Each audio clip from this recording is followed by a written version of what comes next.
The other part to keep in mind is that all meat is federally inspected. So everything gets a stamp on it before it gets to your grocery store, and before it even comes out of a processing plant, it's all approved and clean and clear, and we check it for lots of things. As an industry, we need to work harder to educate consumers about those choices. And I think that as far as what they read on a label and what they understand that means, that's where we have to work now. And if it's just from one person talking to them in the grocery store, that's how we get there.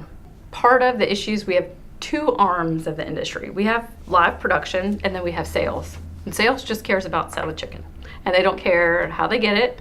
And if they can sell it and it's labeled antibiotic free and they get twice as much for it, we're capitalist, society. So these companies are trying to make it, and in an industry where you're making pennies per pound of chicken, I mean, our margins are narrow. So if you can somehow increase that, the sales arm of your business will always try to push that. And that's where I think our industry has compromised itself, in that they just want to sell product.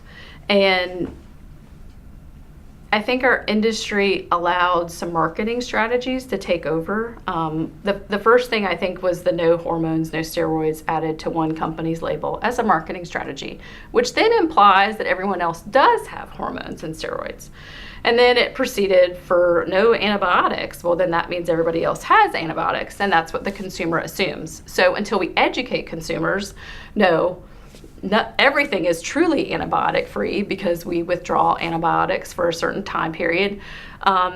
It's just what's assumed by the consumer because of some of the labeling strategies that were started 20 years ago. There's a lot of labeling confusion, and companies have different things on their labels. So you will see no antibiotics ever, which means ever. That means they receive nothing in the hatchery, they receive nothing throughout grow out, they receive nothing in the feed.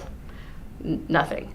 Now, that may include ionophores, so there may be a little asterisk afterwards that, they allow certain things under that no antibiotics ever policy.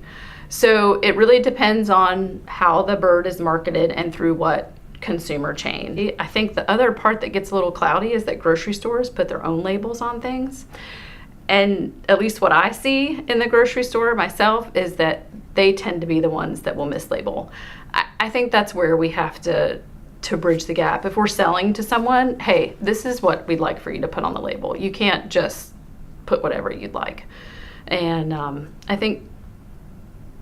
I hope that we can take the steps to educate a little bit more, both our customers, our direct customers, and the consumers at the store. The only thing that has an auditing system in place is organic.